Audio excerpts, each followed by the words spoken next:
Hello everyone, good evening everyone. Welcome to the FIDIAS Academy. I am Srishti Arora, your mentor for English. Hope आप सभी ठीक होंगे, जोरों शोरों से तैयारी कर रहे होंगे. We all know CTET हमारा पास ही है. 8 February I think the date is scheduled for CTET. But CTET के साथ साथ we all know day by day हमारा DSSB का रिजल्ट आ रहा है. PGT का रिजल्ट था और PGT का रिजल्ट आ रहा है. Last I think PGT chemistry result आया है. सो वी ऑल नो कि हमने KVS का टायर 1 दे दिया है और KVS के टायर 1 का एग्जाम आते ही we will get less time. हमें थोड़ा बहुत ही टाइम मिलेगा अपने टायर 2 की प्रिपरेशन करने के लिए. सो वो सब student those who have given their tier 1 examination they must prepare themselves for tier 2. So tier 2 को प्रिपेयर करने के लिए हमें उसकी स्ट्रैटेजी एज वेल एज हमें पता होना चाहिए कि टायर 2 का सिलेबस क्या है. Once we will go through the syllabus. आज हम KVS का टायर 2 का सिलेबस लेकर आए हैं जिसमें हम उस सिलेबस को कंप्लीट करने की स्ट्रैटेजी भी देखेंगे और वी विल ट्राई कि हम पूरा सिलेबस 1 मंथ और 40 डेज में कंप्लीट कर दें, जिसमें हम चैप्टर्स जो हमारा कंटेंट है कंटेंट के साथ साथ हम उसके MCQ भी करें. बिकॉज दिस टाइम टायर 2 में हमारे पास रिटन पार्ट भी है. We have to show our writing skills as well. और राइटिंग स्किल का कंटेंट लिखने के लिए हमें क्रिएटिव राइटिंग में लिखने के लिए वर्ड्स होने बहुत जरूरी हैं. और वर्ड्स हमारे पास कैसे आएंगे जब हम अपना पूरा ग्रामर टॉपिक को क्लियर कर लेंगे. So we must get to know the vocabulary and the format. कि अगर आपको फॉर्मल लेटर दिया है तो जब तक आपको फॉर्मल लेटर का फॉर्मेट नहीं पता होगा तो कैसे आप उस पेपर में उस लेटर में कंटेंट लिख पाएंगे. So we are here with the KVS tier 2 English. We are here with the syllabus of tier 2 English. जो हमारा KVS का टायर 2 होने वाला है उसका सिलेबस क्या है. So here you are on the right track with FIDIAS Academy. We will start our preparation with FIDIAS Academy. Now we need the strategy. We must know the syllabus. Strategy बनाने के लिए हमारे पास proper syllabus होना चाहिए, हमारे पास proper blueprint होना चाहिए कि हम कैसे उस सिलेबस को कंप्लीट करने वाले हैं. So the syllabus is here. We all know हमारे इंग्लिश के 4 पार्ट्स होते हैं, LSRW, listening, reading, speaking, writing. So यहाँ पर हमेशा हमारा कोई भी एग्जाम होता है, हमारा एग्जाम हमेशा रीडिंग स्किल से स्टार्ट होता है.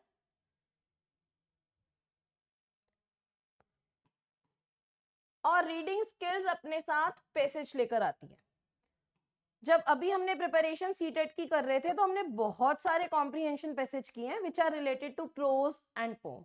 नाउ वी ऑल नो अगर हम यहाँ कॉम्प्रिहेंशन की बात करते हैं तो कॉम्प्रिहेंशन में हमसे वोकैबुलरी भी पूछी जाती है, फिगर ऑफ स्पीच भी पूछे जाते हैं, लिटरेरी डिवाइसेस भी पूछी जाती हैं, राइम स्कीम भी वो पूछ सकता है. सो 3 or 4 unseen passage. So it may include 3 or 4 unseen passages from different. There are different genres. We have different genres in English: prose, poetry, drama, articles, editorials, scientific and literary extract. It may include RTCs as well, any reference to context. So जो हमारे unseen passage होते हैं वो हमारे pros से भी हो सकते हैं, हमारी पोम से भी हो सकते हैं या किसी ड्रामा से भी हो सकते हैं. अगर आपने विलियम शेक्सपियर के बारे में सुना है तो उसके बहुत सारे ड्रामा है जो फेमस है, जैसे हैमलेट हो गया, बहुत ही फेमस ड्रामा है उसका. आर्टिकल्स हो गए, एडिटोरियल्स हो गए, साइंटिफिक हो गए एंड लिटरली एक्सट्रैक्ट्स. कोई भी उन्होंने लिटरली एक्सट्रैक्ट लिया हुआ है, एक छोटा सा पार्ट लिया हुआ है पूरे ड्रामा का या एक पूरी पोम का, एंड उसके बेसिस पर उन्होंने हमें दे दिया कि find out the answers of the given questions. It may be on the basis of the given extract.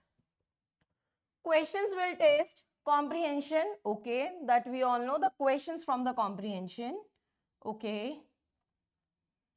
The next, they have already prescribed. इन्होंने KVS के सिलेबस में पूरा डिस्क्रिप्शन दे रखा है. They have prescribed each and everything कि अगर ये comprehension ले रहे हैं तो कॉम्प्रिहेंशन में भी किस बिहाफ पर हमें क्वेश्चंस देने वाले हैं. So these are the questions from comprehension on the basis of scheming and scanning of the comprehension. जब भी हम किसी कॉम्प्रिहेंशन को पढ़ते हैं तो मैंने आपको उसकी ट्रिक बताई थी कि हम उसको पहले हम न्यूज़पेपर पढ़ते हैं उस तरह हम पढ़ लेंगे, और जैसे हम हेडलाइट्स, हाईलाइट्स जो होती है, ऊपर हेडलाइंस होती हैं जो हमारे पास, उसको हम अपने माइंड में रखते हैं. सो सिमिलरली कुछ ऐसे वर्ड्स होंगे जो हाईलाइट हो रहे होंगे उसमें, बीइंग लाइक हेडलाइंस, उन वर्ड्स को हम अपने माइंड में रख देंगे to comprehend the passage. When we will answer, जब भी हम क्वेश्चंस का आंसर देंगे सो हमारे माइंड में वो वर्ड स्ट्राइक करेगा कि हमने कॉम्प्रिहेंशन में उस वर्ड को कहाँ पर पढ़ा था, और इजीली हम उस क्वेश्चन का आंसर फाइंड आउट कर पाएंगे. नेक्स्ट इज इन्फेरेंस, कि वो कहाँ से लिया गया है. Vocabulary, synonym and antonym.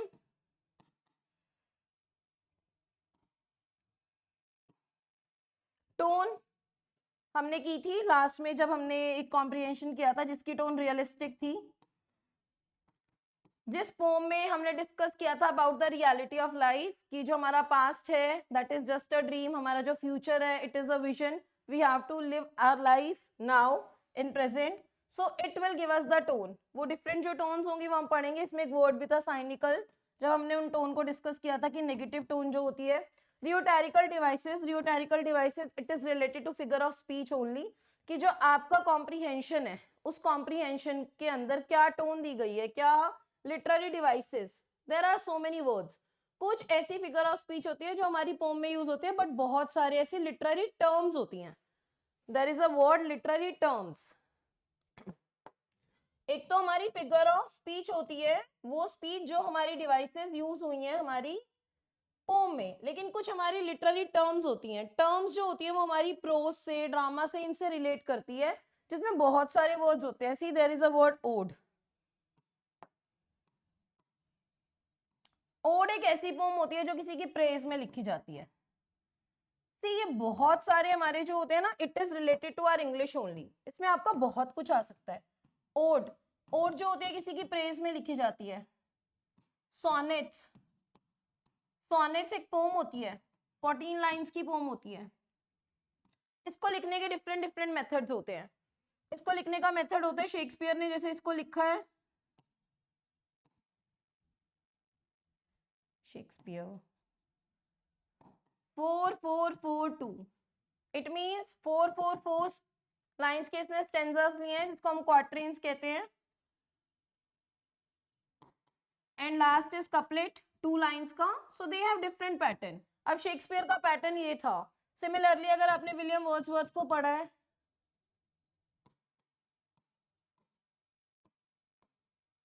तो उसका पैटर्न था, वो लेता था 8 और 6 लाइंस। 8 को हम ऑक्टेव कहते हैं, 6 को हम सेस्टेट कहते हैं। सो ये सब हमारी लाइंस बिलोंग करती हैं, ये सब हमारी जो टर्म्स हैं they are related to prose. ये हमारी प्रोज की टर्म्स हैं कि आपके एग्जाम में पूछा जा सकता है कि the pome is given, what is the pattern, pattern क्या है। सो यू विल सी कि अगर आपका एक स्टेंजा 8 लाइंस का है और दूसरा स्टेंजा आपका 6 लाइंस का है तो आप उसको क्या कहेंगे, this is sestet and this is Octave. So these lines, these things you have to learn, ये आपको पढ़ना ही पढ़ना पड़ेगा, जिसके लिए आपको सारी लिटरेरी डिवाइसेस का पता होना बहुत जरूरी है। And again here logical sequencing, yes they can give us the sequencing as well, कि इन्होंने आपको लाइंस दे दी from mid of the comprehension, arrange it up, rearrange it up और arrange it up, they will say कि which line will come first या which phrase will come first, ये आपको कुछ भी दे सकते हैं from the comprehension passage only. They won't give you the question outside the passage. They will mold the question on the basis of comprehension only. वो सिर्फ comprehension के बीच में से ही आपकी अंडरस्टैंडिंग के बेसिस पर ही क्वेश्चन देगा। वो क्वेश्चन को मोल्ड कर सकता है, उसकी टोन चेंज कर सकता है, उसका पूछने का तरीका चेंज कर सकता है, बट क्वेश्चन जो होगा it is from the comprehension only. So we all know what should be the strategy. Comprehension करने की हमारी स्ट्रैटेजी यही है कि हम प्रीवियस ईयर क्वेश्चंस में, जब हम प्रीवियस ईयर क्वेश्चंस डिस्कस कर रहे थे, जो हमारे पीवाईक्यू सेशंस थे, उन सेशंस में हमने डेली आई थिंक हमने 5 से 6 कॉम्प्रिहेंशन कर लिए, जिसमें हमने 3 या 4 कॉम्प्रिहेंशन प्रोज के किए या 2 और 3 कॉम्प्रिहेंशन हमने जो है पोम के करे हैं। सो आप उन सारी वीडियोस को देखें और आप स्ट्रैटेजी देखें कैसे भी हमें किसी कॉम्प्रिहेंशन को सॉल्व करने के लिए किन किन चीजों को ध्यान में रखना जरूरी है, सो दैट हमारे पास जो स्टिपुलेटेड टाइम है, हमें अपने टाइम को ज्यादा आगे ना ले जाकर उसी टाइम में अब हमें अपने कॉम्प्रिहेंशन को कंप्लीट करना है। Rest we will have so many comprehension as well, ये सेशन हमारा चलते रहेंगे कॉम्प्रिहेंशन के, जिसमें हम पीवाईक्यू को, कॉम्प्रिहेंशन को और कुछ अपने कॉम्प्रिहेंशन को भी इंक्लूड करेंगे। Next is writing ability. ये हमारा पहले होता था जब DSSS भी था, अर्लियर टाइम्स में जब हमारा DSSS भी होता था तो वो हमारी क्रिएटिव राइटिंग देखते थे।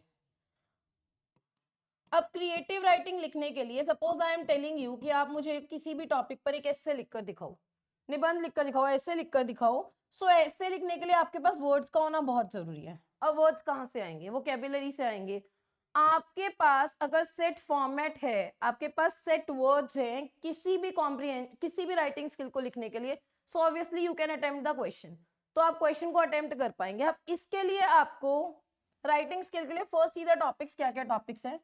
Formal and informal letters. Formal letters होते हैं जो ऑफिशियली होती हैं, ऑफिशियल लैंग्वेज में लिखते हैं। इनफॉर्मल लेटर्स होते हैं जो हम अपने फ्रेंड्स वगैरह को लिखते हैं, रिलेटिव्स को लिखते हैं, जिसमें ऑफिशियल लैंग्वेज यूज नहीं होती। बिजनेस लेटर्स, इसमें आप कंप्लेंट लेटर्स भी लिख सकते हैं। हमने कोई डिवाइस मंगाई है या हमने कोई इलेक्ट्रिकल अप्लायंस मंगाया है, it is not working properly, so ये बिजनेस लेटर्स हैं। बिजनेस लेटर्स में आप जॉब के लिए भी लेटर लिख सकते हैं। Here they have given job applications, job की applications, application बेसिकली फॉर्मल में भी आती है, जिन applications में हम छोटी क्लासेस में पढ़ते थे, application to principal, application to other authority, ये सब इसमें इंक्लूड करता है। एक होता है letter to editor. Letter to editor में लिखने के लिए, हर किसी भी लेटर को लिखने के लिए आपका एक सेट फॉर्मेट होता है। सो आप जब भी राइटिंग स्किल करेंगे, अगर आपको फॉर्मेट पता है कि कहाँ पर आपको डेट के बाद लाइन लीव करनी है, कहाँ पर आपको लाइन लीव नहीं करनी, because they will give you marks for format as well. अगर हमारी कोई भी राइटिंग स्किल सपोज 5 मार्क्स की होती है, तो उसमें एक नंबर जो होता है वो फॉर्मेट का ही होता है कि आपने फॉर्मेट प्रॉपर लिखा है या नहीं। जैसे नोटिस राइटिंग का फॉर्मेट है कि उसमें आपको बॉक्स में ही लिखना होता है। अगर आपने बॉक्स नहीं बनाया, so obviously 1 marks will be deducted, 1 mark will be deducted. So इन सब चीजों को करने के लिए इन सब चीजों का फॉर्मेट जानना बहुत जरूरी है। अगर आपको फॉर्मेट पता होगा तो आप इजीली किसी भी क्वेश्चन को अटेम्प्ट कर पाएंगे। Next is complaint. यहाँ मैंने लिख दिया कंप्लेंट लेटर्स, कि आपके पास कोई इलेक्ट्रिकल अप्लायंस आपने लिया है या आपने ऑनलाइन कुछ ऑर्डर किया है and that is not appropriate, या तो ब्रेकेज है उसके अंदर, टूटी हुई चीज आई है, या अप्रोप्रिएट नहीं आई, जो आपने मंगवाया था वो नहीं आया, so on the basis of the same आपको उसके लिए कंप्लेंट लेटर लिखना है। एंड पर्सनल लेटर्स, इट में इंक्लूड आप पर्सनली किसी को कोई बात बताना चाहते हैं, आप इनविटेशन भेजना चाहते हैं अपने फ्रेंड्स को, पर्सनल लेटर है ये। आप अपने बर्थडे पार्टी का इनविटेशन भेजना चाहते हैं, आपको आपके किसी फ्रेंड ने गिफ्ट भेजा, you have received a gift from your friend, so you will give the reply, आप उसको थैंक यू रिप्लाई देंगे उसके लिए। सो ये सब हमारे पर्सनल लेटर्स होते हैं। Next, report writing. जिन्होंने पढ़ा होगा रिपोर्ट राइटिंग या रिपोर्ट के बारे में अपनी प्रीवियस 11th और 12th क्लास में, so they must aware report writing होता क्या है। रिपोर्ट राइटिंग बेसिकली पास्ट में होता है, ये आपका पूरा फ्लो ऑफ इवेंट बताता है आपको, आप पूरा पास्ट में बताता है कि आपने कोई भी एक फंक्शन या कोई भी एक इवेंट किया, उस पूरे इवेंट को आप स्टार्टिंग टू एंडिंग तक पूरा एक्सप्लेन करते हैं कि इवेंट ऐसे ऐसे हुआ, in the mid we have done this, और आप उस पूरे को पास्ट में करते हैं।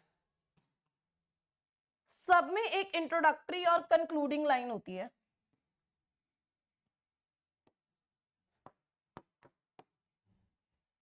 That I told you of, they all have some set words. इन सबके क्या होते हैं? Set words होते हैं। Description of event, आप पूरे इवेंट को डिस्क्राइब कर रहे हैं, they have given here। Report writing आप लिख रहे हैं, आप पूरे फैक्ट्स लिख रहे हैं कि आपने ये इवेंट किया था, इसके क्या क्या फैक्ट्स थे, और आप बाद में उसका डिस्क्रिप्शन भी दे रहे हैं, और जो डिस्क्रिप्शन आप देंगे वो पूरा डिस्क्रिप्शन आप पास्ट में देते हैं। Other than that, newspaper reports, newspaper की रिपोर्ट बनती है।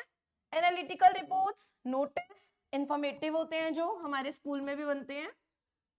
अगर हमें पूरे एक ग्रुप को इन्फॉर्मेशन देनी है, आप किसी सोसाइटी में रह रहे हैं, सोसाइटी मेंबर्स को, सारे मेंबर्स को आपने इन्फॉर्मेशन देनी है, तो आप नोटिस बोर्ड पे एक नोटिस लिख देते हैं, this is the information that is given to all. Circular, you all have seen, हमारे जो ये DSSB है, इनके नोटिस आते हैं, इनके सर्कुलर्स आते हैं। सिमिलरली जो स्कूल्स होते हैं, स्कूल्स में भी सर्कुलर्स बनाए जाते हैं कि yes there is an event tomorrow, उसकी पूरी डिटेल होगी, पूरी इंफॉर्मेशन होगी, that is related to circular. Circular में आप कोई हॉलिडे का भी सर्कुलर दे सकते हैं, किसी इंफॉर्मेशन का भी सर्कुलर दे सकते हैं। And press release, press release include so many format and topics in mid of it. This is the important topic. So one on one every topic we will discuss, and we will discuss in descriptive way, पूरे description के साथ हम इसको discuss करेंगे। So hope you all have seen कि हमारी 2 skills complete हो चुकी हैं जो हमने अभी तक डिस्कस करा है। उन पहली थी हमारी रीडिंग स्किल, जिस रीडिंग स्किल में वी ऑल नो हमारी जो रीडिंग स्किल है उसमें कॉम्प्रिहेंशन आने वाला है। कॉम्प्रिहेंशन हमारा प्रोज पोएट्री कहीं से भी आ सकता है, जॉनरास अलग अलग होंगे इसके, drama, so they will have different genres. हमारे इंग्लिश के जो अलग अलग जॉनरास होते हैं, जॉनरास को लेकर ही हमें कॉम्प्रिहेंशन देंगे। The next is writing skill. Although they have elaborated the syllabus, KVS ने बहुत अच्छे से सिलेबस को इलेबोरेट करा है। आज हमारे पास राइटिंग स्किल में पैराग्राफ राइटिंग भी होता है, स्टोरी राइटिंग भी होता है, ईमेल राइटिंग भी होता है, एडवर्टीजमेंट भी होता है, डायलॉग राइटिंग भी होता है, but they have given a set pattern. इन्होंने हमें एक सेट पैटर्न दे दिया है because they are taking here letters, कि हम यहाँ पर लेटर्स ले रहे हैं। राइटिंग में बेसिकली इन्होंने ज्यादा फोकस किया लेटर्स पे, और दूसरा फोकस किया इन्होंने रिपोर्ट पे। So we will work on the format of both the given topics. हम दोनों के जो टॉपिक्स हैं उसी पर ही we will work more on the same. So our reading skill done, our writing skill done. Next we have come up on grammar.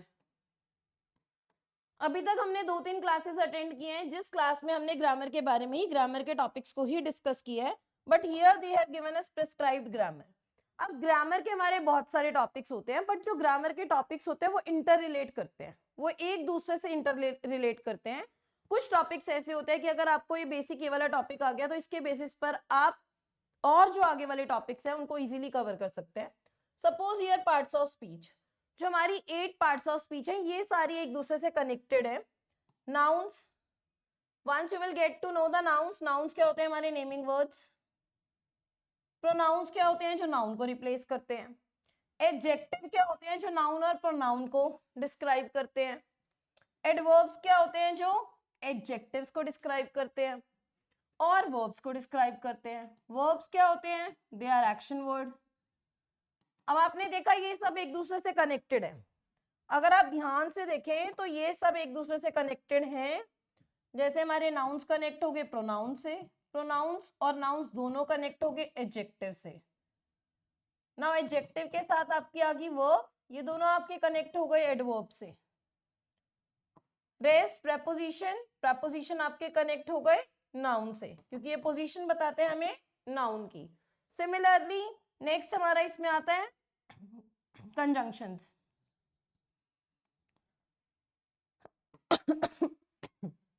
Sorry everyone. So conjunctions are also related to these nouns or joining of two words or two sentences. So ये सारे जो हमारे topics है they all are connected to each other.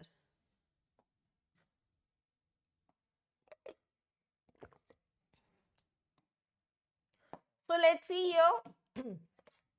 These are the topics of part of speech. Part of speech की एक class हम दे चुके हैं, बट पार्ट ऑफ स्पीच के जो वेरियस टॉपिक्स हैं उनको हमने बहुत ज्यादा डीपली नहीं पढ़ा। अब वन ऑन वन हम हर एक टॉपिक को डीपली पढ़ेंगे और उसके साथ साथ उससे रिलेटेड जो हमारे एग्जाम में क्वेश्चंस आते हैं, प्रीवियस ईयर क्वेश्चंस को देखकर जो हमारे क्वेश्चंस आते हैं हम उनको अटेम्प्ट करेंगे। क्योंकि आप सबने अगर टायर 1 का पेपर दिया है तो टायर 1 में जो हमारी 20 मार्क्स की 10 मार्क्स की जो हमारे पास इंग्लिश थी, आपने उसको बहुत ध्यान से देखा होगा कि उसमें हमारे क्लॉजेस से ज्यादा क्वेश्चन पूछे हुए थे। प्रपोजिशन से भी एक आध क्वेश्चन था, yes. Opposite synonym antonym vocabulary से भी एक आध क्वेश्चन था। So they will mould the questions तो वो इसी में से ही लेंगे, बस वो मोल्ड करके ले लेंगे। Next is sentence structure. जब हमने क्लॉजेस पढ़ा था तो हमने पढ़ा था कि सेंटेंस का स्ट्रक्चर होना, किसी भी सेंटेंस के स्ट्रक्चर के लिए आपको सब्जेक्ट वर्ब और ऑब्जेक्ट चाहिए। सो इन्होंने सेंटेंस के स्ट्रक्चर में दे दिया टाइप्स ऑफ सेंटेंसेस। 3 टाइप्स होते हैं हमारे सेंटेंसेस के, सिंपल, कंपाउंड और कॉम्प्लेक्स। आप सिंपल, कंपाउंड और कॉम्प्लेक्स सेंटेंसेस तभी पढ़ सकते हो अगर आपको कंजंक्शंस आते हैं, क्योंकि जो हमारे सेंटेंसेस हैं वो हमारी conjunctions, coordinative conjunction, subordinating conjunction, correlative conjunction, इन्हीं पर बेस्ड है। नेक्स्ट है subject verb agreement. Subject verb agreement के लिए आपको इसके रूल्स को ध्यान में रखना बहुत जरूरी है। जैसे मैंने आपको लास्ट में भी रूल बताए थे, each, every, neither, neither nor, ये सब हमारा सब्जेक्ट वर्ब अग्रीमेंट में आता है। ये एक दूसरे से रिलेट करते हैं। जो आपने वर्ब्स में पढ़े हैं सारे रूल, वही रूल्स आपके यहाँ सब्जेक्ट वर्ब अग्रीमेंट में आएंगे। हो सकता है उसमें कुछ ज्यादा रूल्स और अटैच हो जाए, बट जो रूट होगा इसका, वो रूट जो चैप्टर होगा वो वर्ब्स ही होगा। अगर आपने यूजेज ऑफ वर्ब्स ध्यान से सुना है और आपको पता है क्या वर्ब का कैसे यूज कर सकते हैं किसी सेंटेंस में, सो आपको सब्जेक्ट वर्ब अग्रीमेंट समझना बहुत इजी होगा। Next we have parallelism. Now what is parallelism? It is a new word for you all. Parallelism क्या होता है? पैरेललिज्म होता है हमारे में parallel sentences. It can be phrases as well. You know parallelism में क्या होता है? पैरेललिज्म में होता है दो फ्रेज लिए होते हैं या दो सेंटेंस लिए हुए होते हैं और वो सेम टेंस में होते हैं।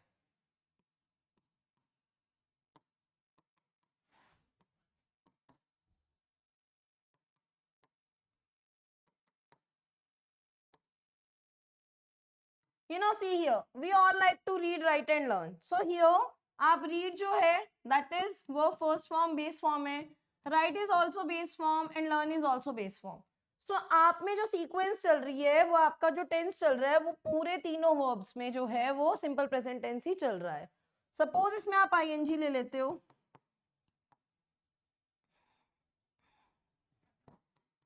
We like reading, writing and learning.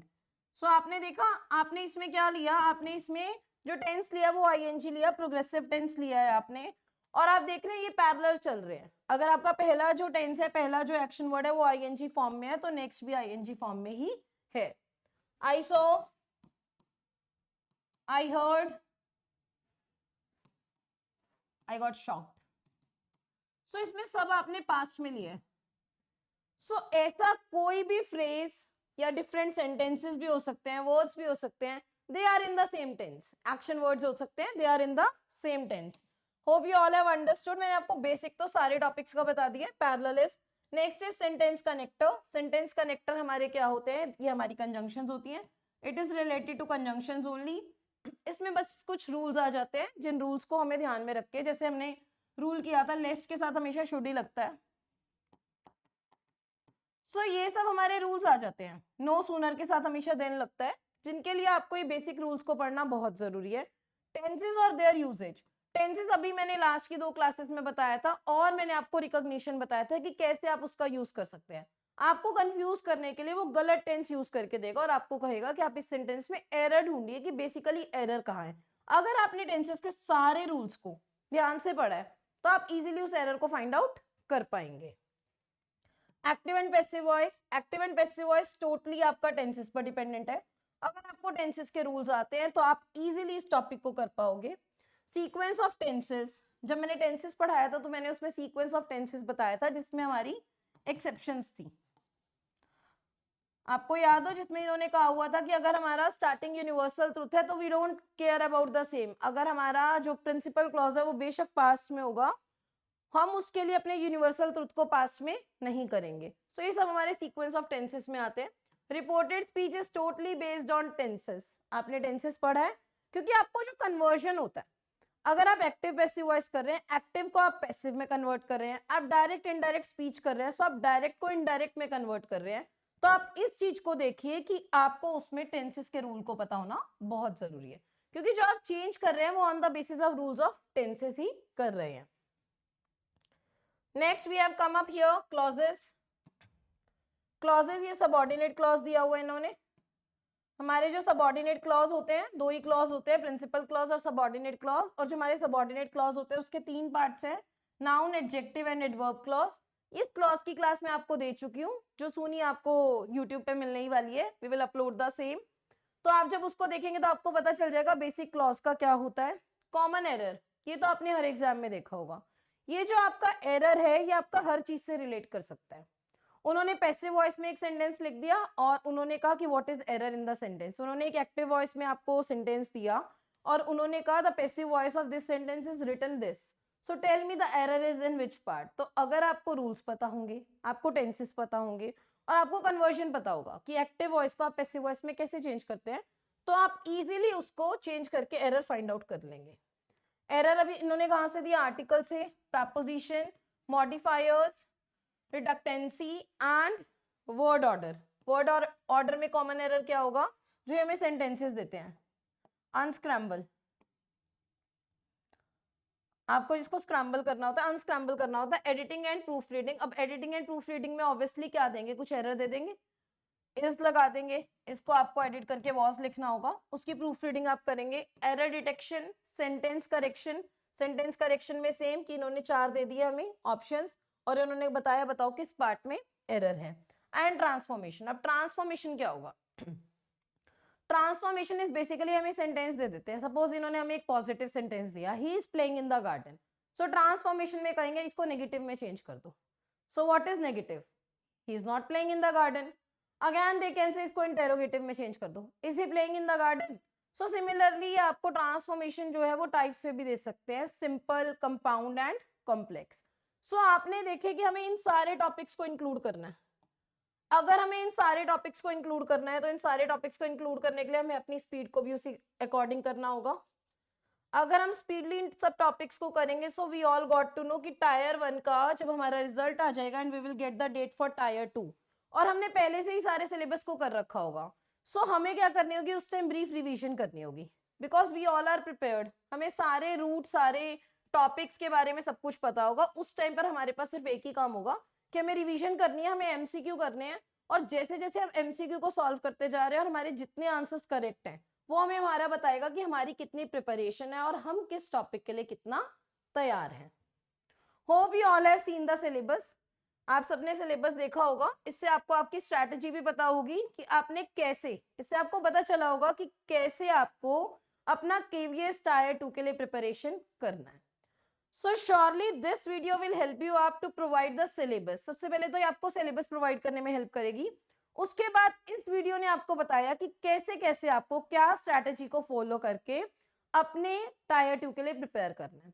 और we should always take writing skill in the last, क्योंकि जब आप एक बार रीडिंग कॉम्प्रिहेंशन से प्रिपेयर्ड है, आपने कॉम्प्रिहेंशन पैसेज कर लिया, आपने उसमें बहुत सारे वोकैबुलरी वर्ड्स को पढ़ के सॉल्व कर लिया, आपने ग्रामर के टॉपिक्स कर लिए, ग्रामर में आपके पास बहुत सारे वोकैबुलरी वर्ड्स आए, जिससे आपको जब आप राइटिंग स्किल करेंगे तो आपके पास बहुत सारे वर्ड्स होंगे जो आपके कंटेंट, जो आप कंटेंट लिखेंगे, जो आप बॉडी ऑफ द कंटेंट लिखेंगे अपना, वो आपको और इंफॉर्मेटिव बनाएगा, जिससे आपको मार्क्स और ज्यादा गेन होंगे। Hope you all have scene कि आपने कैसे कैसे स्ट्रैटेजी पर वर्क करना है।